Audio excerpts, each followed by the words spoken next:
Hello po sa inyong lahat. Isang mapagpalang araw. Yan, papasok tayo sa trabaho. So ito yung pinakamagandang araw na nanasilayan ko ngayong winter. Ngayong ilang buwan na, 4 na buwan na yatang walang araw. Grabe.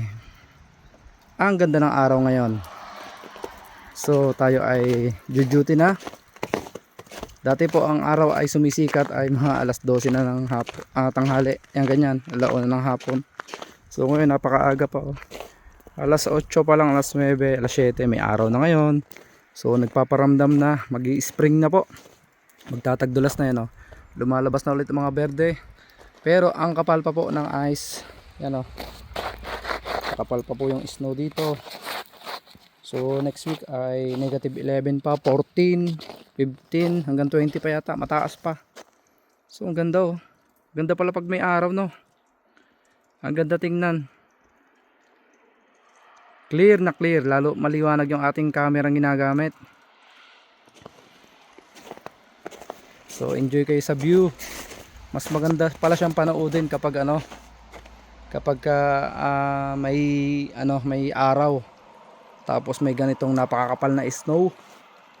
Sus. Ay. Yung bubong natin nagtutulo na kasi wintry mix. Ibig sabihin ng wintry mix ay may snow na may ulan, mamasa-masa. Sana all mamasa-masa. Kita niyo naman oh. Nagki-crystallize po yung ating yung ating yelo.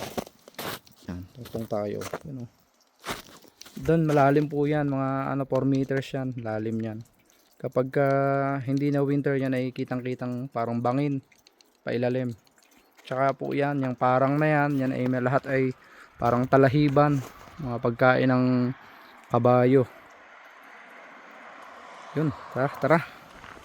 So yun lang po, update lang tayo. Bye bye sa inyo lahat, maraming salamat. Open na natin sa sasakyan natin. Bye.